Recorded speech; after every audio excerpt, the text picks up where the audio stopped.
بسم الله الرحمن الرحیم. السلام علیکم ورحمة الله وبرکاته. زما ورونو خویندو، نن درته د ضروري حاجت دپاره او د رشتې دپاره یو ډېره زبردست وظیفه ښیم.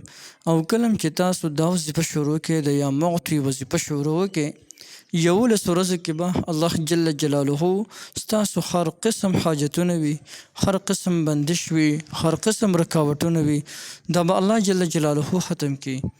او 11 ورځو کې دننه به انشاءالله چې الله جل جلاله د دې وظیفې په برکت سره ستاسو چې د زړه څنګه ارمان وي، هغسې ارمان به تاسو بیا چې کوم دی د ستاسو پوره شي.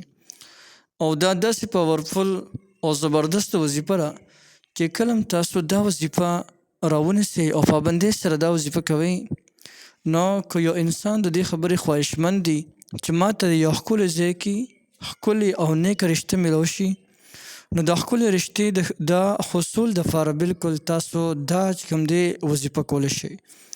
دا ډېره زیاته زبردسته وظیفه ده، بار بار ازمایل شوې ده او ډېره زبردسته وظیفه ده. صرف د 11 ورځې په صحیح نیت سره په نیکې عقیدې سره بلکل وکړئ، تاسو به د دې په ثمراتو باندې خپله پوه شئ چې څومره زبردسته وظیفه ده. نو زیات وخت نه خرابوم، راځئ که څه ضروري حاجت لرئ او یا د ستاسو لا رشته نه ده شوې او فوري رشته غواړئ او په ښکلي ځای کې رشته غواړئ، نو دا وظیفه دننه شروع کړه.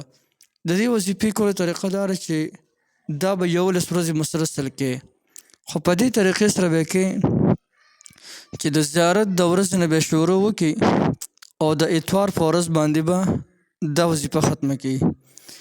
روزانه به دې له یو وخت مقرر کړي او په هغه مقرر وخت کې به 11,000 کرته یا معطي وظیفه کې 11 ورځې مسلسل پرله پسې.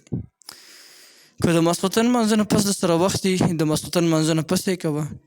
که د هغې نه علاوه یو بل وخت تاسو لري، ماسپښین د سره فارغ وي، ماښام د سره فارغ وي، سحر د سره فارغ وخت وي، نو چې چا سره کوم وخت فارغ وي یو وخت دې وله خاص کړي او په هغه خاص وخت کې دی روزانه تر د 11 ورځو پورې یا معطي وظیفه دا دې کوي، 11,000 کرته دې کوي روزانه. د دې نه مخکې وروسته دې 3 کرته درود شریف هم وایي. دا وظیفه پابندۍ سره کوي او د هغې نه پس بیا ښه په اخلاص په عاجزۍ سره د الله جل شانه نه سوال کوي. انشاءالله چې د دې وظیفې په برکت باندې ستاسو هر قسم حاجتونه وي، هر قسم مشکلات وي، هر قسم رکاوټونه وي، الله جل جلاله به د دې وظیفې په برکت سره حل کړي. هر قسم مشکلات به د الله جل شانه ختم کړي، بندې لارې چارې به روانې شي. او که د ستا رشته نه شوې، نو الله جل جلاله به درته په یو نیک او صالح ځای کې رشته هم درکړي.